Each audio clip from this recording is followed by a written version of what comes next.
Je te fais confiance. Je sais que tu m'aimes. Je te fais confiance. Je ne sais pas ce que tu vas faire, mais je sais que tu vas faire quelque chose et je ne vais pas m'inquiéter, quoi qu'il arrive.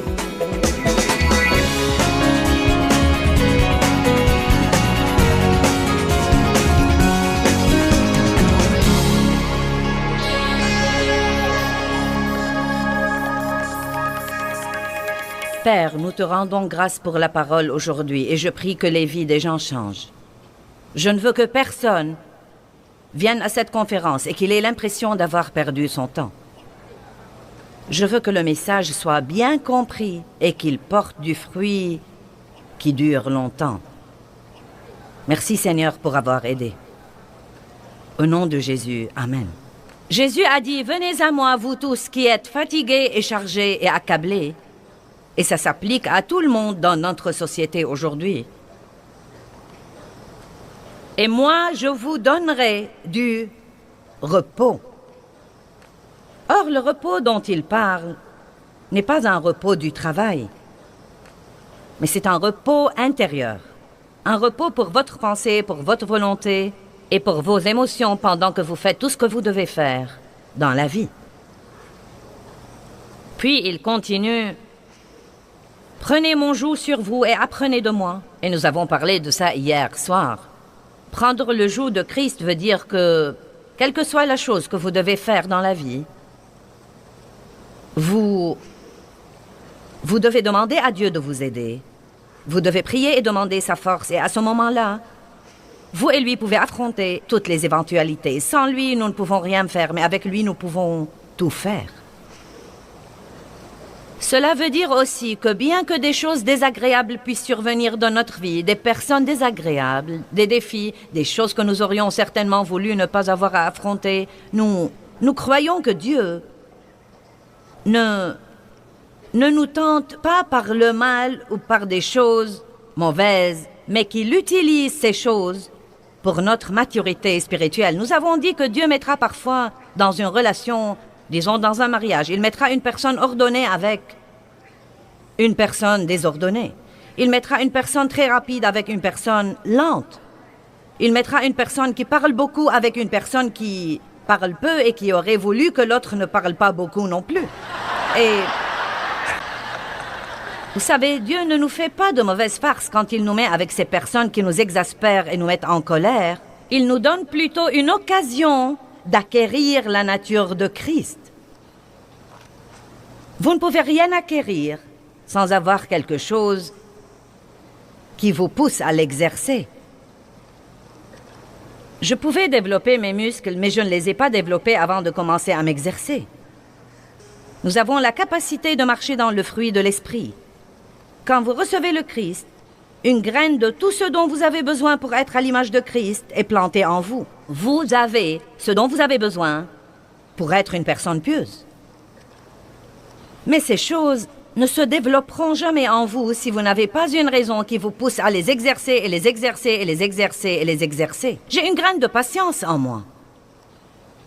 Mais bien que je fusse régénérée, il y a très longtemps, j'étais extrêmement impatiente. Cela a probablement été un des plus grands défis dans ma vie. Mais avec les années, j'ai dû faire face à des choses où je n'y pouvais rien. Et j'ai dû supporter des situations dont je n'avais aucun moyen de me débarrasser. Et la patience s'est en fait de plus en plus développée en moi. Et la chose intéressante, c'est que plus je patientais, plus je me reposais. Plus nous arrêtons de stresser à cause des choses, plus nous avons du repos à l'intérieur de nous. Donc, il dit, prenez mon joug sur vous et apprenez de moi, car je suis doux, modeste et humble. Et une personne humble ne résiste pas à tout ce qui arrive dans sa vie. Résister à Dieu est la chose la plus inutile que nous puissions faire. Mais vous savez, une personne humble s'humilie sous la main puissante de Dieu, qui, quand le temps sera venu, pourrait vous exalter et vous élever. Une personne humble ne perd pas son temps à essayer de se délivrer. Elle sait que Dieu seul peut la délivrer. Une personne humble ne perd pas son temps à essayer de faire ce que Dieu seul peut faire. Et si vous prenez mon joug sur vous, dit-il, vous trouverez le repos, le soulagement, l'apaisement, le réconfort et la détente. À mon avis, c'est ça les vacances. Le repos, le soulagement, l'apaisement, le réconfort et la détente. Non pas pour votre corps physique, mais pour votre âme. Le point essentiel, c'est que nous pouvons faire tout ce que nous devons faire. Et pourtant, au-dedans de nous, dans notre pensée, notre volonté, dans nos émotions, dans nos âmes, nous pouvons littéralement être en vacances tout le temps. Nous pouvons faire semblant d'être à la plage, sous le soleil chaud. Nous nous amusons, nous nous éventons, nous sirotons un jus de coco ou vous savez, n'importe quoi d'autre. Et waouh, vous savez, si la brise fraîchit, nous avons une petite couverture là. Nous pouvons nous couvrir, donc je peux gérer ce ministère en vacances. Vous pouvez élever vos enfants en vacances. Vous pouvez gérer vos affaires en vacances. Vous pouvez vivre dans le monde aujourd'hui et survivre et avoir la paix et la joie pendant que votre âme est en vacances. Amen. Cela ne veut pas dire ne rien faire du tout. Cela veut dire en fait que vous pouvez faire davantage. C'est incroyable ce que nous pourrons faire si nous ne sommes pas stressés tout le temps, car ceci anéantit notre force et notre énergie. Aujourd'hui, mon message est intitulé « Rien n'est hors du contrôle de Dieu ». Mais je veux en réalité vous enseigner un petit mot de la Bible de 4 lettres que l'on trouve un peu partout dans la Bible. En fait, ce mot se répète 5675 fois suivant la traduction que vous utilisez. Et ce mot est un peu partout dans la Bible et il change complètement le contexte des versets. Et pourtant, je me risque à dire que la plupart d'entre nous n'y prêtent guère attention. Et ce petit mot dont nous allons parler aujourd'hui est « tout ».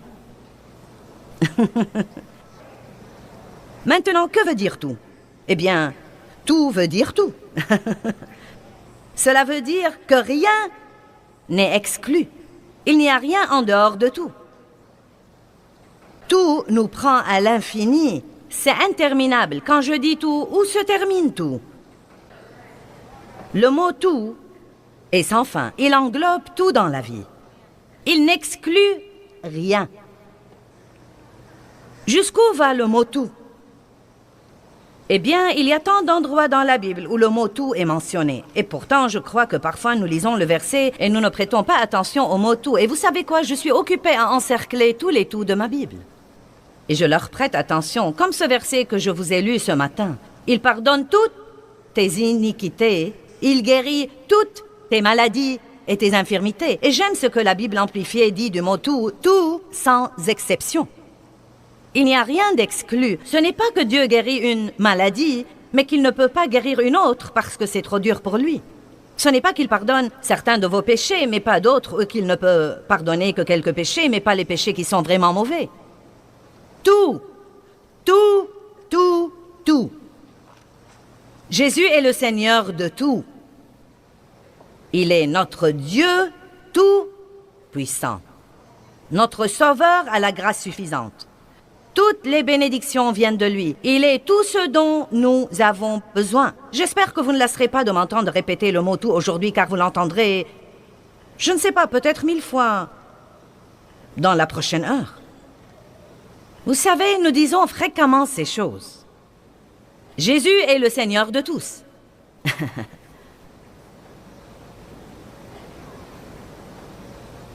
Il a tout pouvoir. Il pardonne tous mes péchés. Mais je me risque à dire que nous ne croyons vraiment pas ça. D'une manière ou d'une autre, nous ne comprenons pas que ça inclut tout. Le mot « tout » ne laisse rien hors du contrôle de Dieu. Par exemple, Jean 21, 17 dit « Seigneur, tu sais toutes choses. » Oh. Cela veut dire qu'il sait la mauvaise attitude que vous avez adoptée ce matin avant de venir ici. Cela veut dire qu'il sait comment vous avez agi hier soir en essayant de sortir du parking.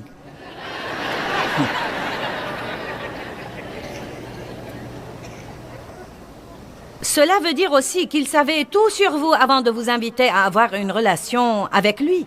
Dieu n'est jamais surpris. Il ne dit jamais « Ah, je ne m'attendais pas à ça ». Vous savez, quand nous avons des problèmes, nous nous disons « Oh mince alors, je ne m'attendais pas à ça ».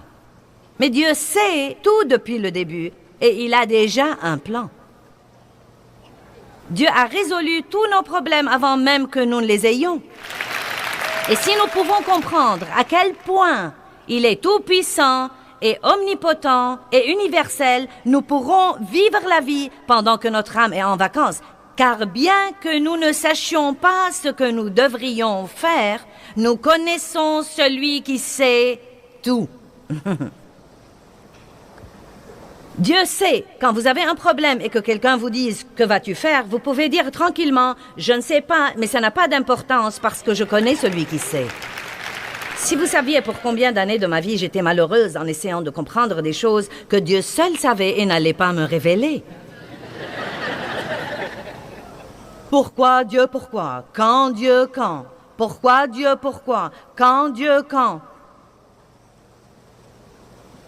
Dieu sait tout et il fera ce qu'il voudra, quand il voudra. Et il ne nous dit pas beaucoup de choses, car si nous croyons que nous savons tout, nous ne nous fierons pas à lui. Il veut que nous nous fions à lui, même quand nous ne comprenons pas. Il veut que nous ayons confiance en lui quand les choses n'ont aucun sens. Il veut que nous ayons confiance en lui quand tout semble si injuste. Il veut que nous ayons confiance en lui quand notre douleur est insupportable. Il veut nous entendre dire une chose: Dieu, je te fais confiance. Je sais que tu m'aimes, je te fais confiance. Je ne sais pas ce que tu vas faire, mais je sais que tu vas faire quelque chose et je ne vais pas m'inquiéter quoi qu'il arrive.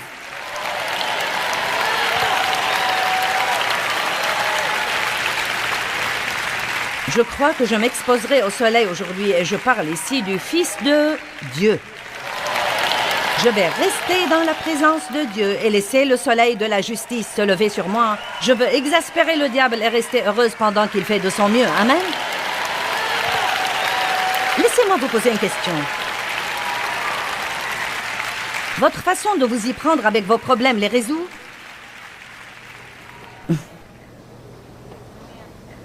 La moitié du temps, nous pensons et nous raisonnons, puis nous pensons que nous avons compris quelque chose pour découvrir par après que nous ne savons rien de rien.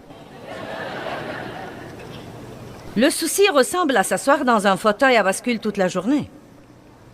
Cela vous occupe toute la journée. Oh Dieu, que puis-je faire? Je ne sais que faire, Dieu. Que veux-tu que je fasse? Oh Dieu, que veux-tu que je fasse? Et ce qu'il y a, c'est qu'en fin de compte, vous restez sur place.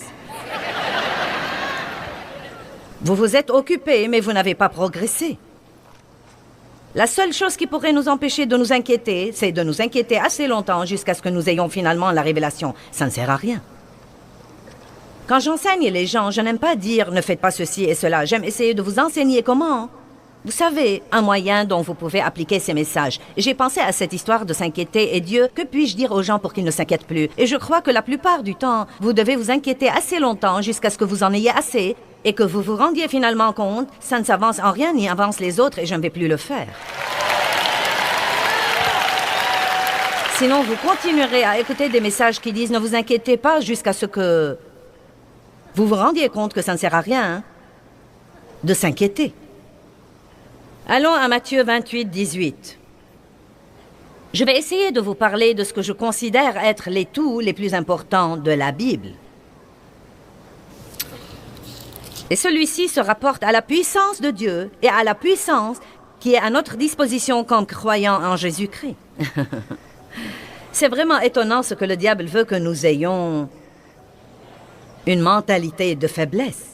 Je ne peux pas faire ça, je ne peux pas le faire. C'est trop pour moi. Oh non, je ne suis pas prêt pour ça. Oh, je ne peux pas le faire. Oh non, je ne sais pas comment faire ça.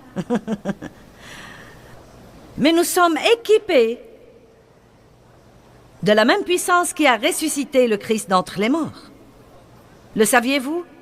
Allez, je ne veux pas être sermonneuse aujourd'hui. Je veux que vous me compreniez. Nous sommes équipés. Vous avez...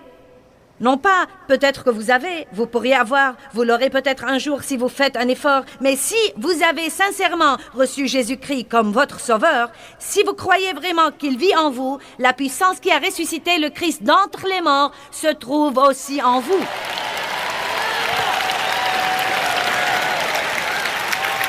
Oubliez donc les « je ne peux pas » et les « mais ». Eh bien, vous savez, eh bien, mais je sais, mais. Eh bien, vous savez, je sais, mais. Eh bien, je ne peux pas, je ne peux pas, je ne peux pas. J'ai entendu une fille dire cette semaine, les miracles viennent avec les « je peux ». Je puis toutes choses par le Christ, qui me fortifie. Matthieu 28. Et Jésus, s'approchant, leur parla, disant, « Tout pouvoir, toute autorité, dans le ciel et sur la terre, m'ont été donnés. Allez donc et faites des disciples de toutes les nations, les baptisant au nom du Père et du Fils et du Saint-Esprit, leur enseignant à garder toutes les choses que je vous ai commandées. Et voici, je suis avec vous tous les jours, jusqu'à la fin du monde. » Dieu, je ne sens vraiment pas ta présence. J'ai prié ce matin et je n'ai pas senti que Dieu était quelque part, même pas dans le quartier. Eh bien, ne vous inquiétez pas de ce que vous ressentez. Arrêtez de laisser vos sentiments voter. Jésus est avec vous tout le temps. Il a dit, voici, je ne vous laisserai point et je ne vous abandonnerai point. Jésus a dit, je serai avec vous tous les jours de votre vie. Allez, ne spiritualisez pas trop ce verset. Quelle est la chose que vous sentez que Dieu vous demande de faire dans la vie? Êtes-vous dans un mariage difficile, mais vous sentez que Dieu vous demande de tenir bon? Avez-vous un enfant qui est sur le point de vous rendre folle, mais vous savez que vous devez rester avec lui et croire en lui et que Dieu va tout arranger? Avez-vous fait beaucoup d'erreurs dans le passé et des choses que vous n'auriez pas dû faire? Et maintenant, vous avez beaucoup de dettes et vous avez dans votre vie beaucoup de désordre à arranger et vous sentez souvent que c'est trop accablant pour y toucher. Et vous essayez depuis 5 ans déjà et vous sentez que vous n'avez fait aucun progrès. Vous savez quoi? Quelle que soit la chose que vous devez faire, que ce soit gérer un ministère mondial, ou rouler dans le trafic, ou élever vos enfants, ou faire face à une situation difficile, ou des beaux-parents avec qui vous devez vous entendre, ou ne pas avoir un bon logis, tout pouvoir lui a été donné dans le ciel et sur la terre. Par conséquent, vous pouvez donc faire ce qu'il vous a demandé de faire. Vous n'êtes pas très content et je ne vais pas arrêter avant que nous soyez vraiment contents.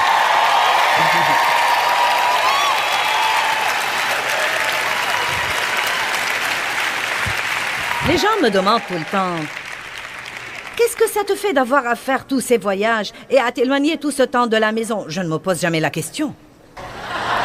Arrêtez de vous demander ce que vous ressentez, car sinon vous aurez toujours de mauvaises réponses.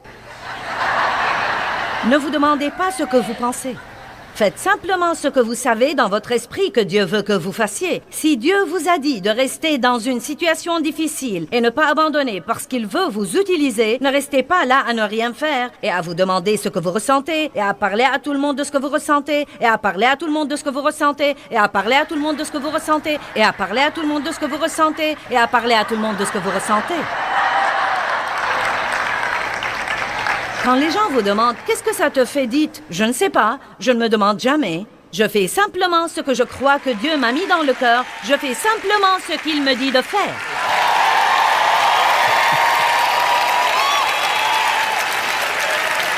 Si votre âme est en vacances, elle n'a pas le droit de ressentir quoi que ce soit.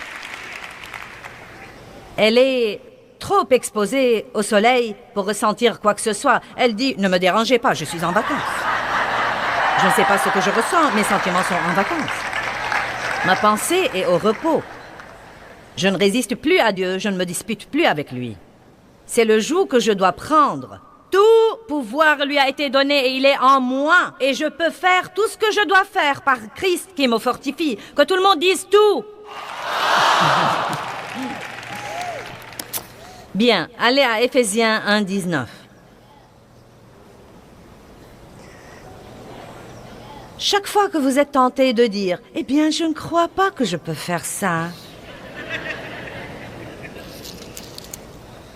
rappelez-vous tout le pouvoir dans le ciel et sur la terre, toute la puissance, la même puissance qui a ressuscité Christ d'entre les morts, et si elle demeure en moi, elle ressuscitera mon corps mortel qui a 65 ans. Allez, vous n'avez pas d'excuse pour ne rien faire.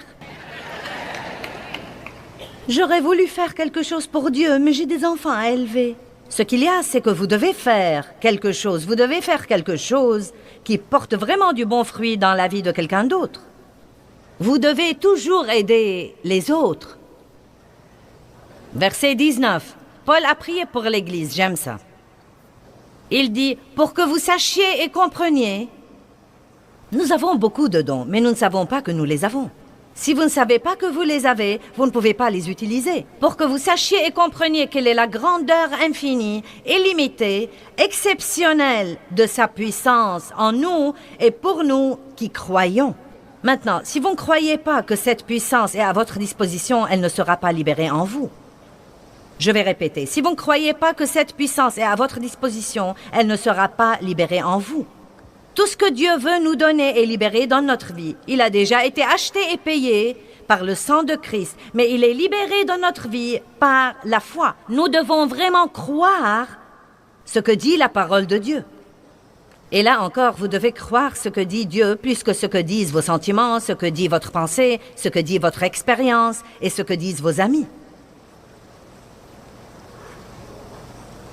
Verset 20. Qu'il a déployé en Christ, en le ressuscitant des morts et en le faisant asseoir à sa droite dans les lieux célestes, au-dessus de toute domination, de toute autorité, de toute puissance, de toute dignité et de tout nom qui se peut nommer, au-dessus de tout titre qui peut être conféré non seulement dans le siècle présent et le monde présent, mais encore dans le siècle et le monde à venir. Il a mis toutes choses sous ses pieds.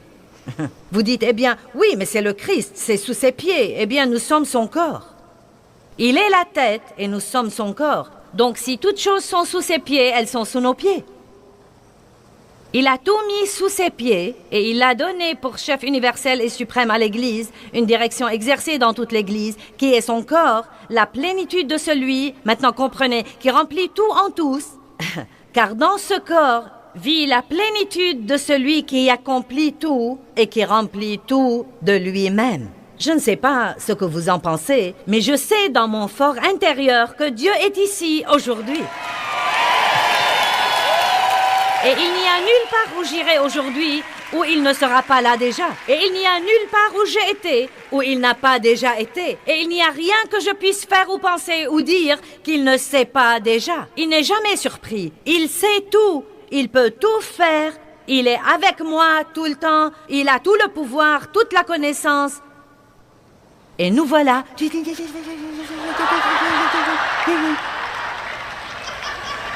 Allez, débarrassez-vous des foutaises. Ouh! Il est temps d'adopter une nouvelle attitude et de savoir qui nous sommes en Christ. Il sait toutes choses, il voit toutes choses, il entend toutes choses. Il a tout le pouvoir. Bon, c'est le premier tout dont nous voulons parler. Il a tout le pouvoir et il vit en moi, donc je peux faire tout ce que je dois faire. Dites, je peux faire tout ce que je dois faire. Donc, je ne veux pas que vous vous réveilliez le matin et que vous restiez 30 minutes au lit avant de vous lever en pensant « Oh, j'ai peur de me lever. Je ne sais vraiment pas si je peux faire face à un autre jour. Mon Dieu, je ne peux plus supporter. Si tu ne fais pas quelque chose aujourd'hui, je crois que je vais... Oh mon Dieu, j'en ai vraiment assez. » Allez, je sais ce que vous dites. En fait, je dis les mêmes choses parfois. Je les disais pendant des années et des années et des années et des années, jusqu'à ce que j'ai appris le truc que j'essaye de vous prêcher aujourd'hui. Peut-être que j'ai l'air d'une majorette pour le Saint-Esprit aujourd'hui, mais ça va si je peux bien faire marcher l'équipe.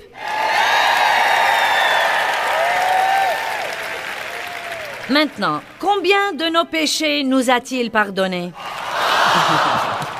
J'aime ça. Ésaïe 38, 17 dit... Écoutez bien, tu as jeté tous mes péchés derrière ton dos.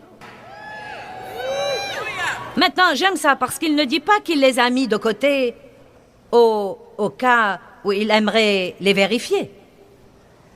Il n'a pas pris mes péchés pour les mettre dans cette boîte au cas où il aurait besoin de quelque chose pour me donner un coup sur la tête plus tard. Pourquoi est-ce que la Bible dit qu'il les a jetés? Il les a jetés. Il les a jetés derrière son dos. Parce que Dieu ne s'arrête jamais et ne revient pas en arrière pour regarder quelque chose du passé, oubliant ce qui est en arrière et se portant vers ce qui est en avant. Il n'a pas couvert nos péchés, il les a ôtés. Et à quel point les a-t-il éloignés? Autant l'Orient est éloigné de l'Occident. Et quoi? Il ne s'en souvient plus. Il ne s'en souvient plus.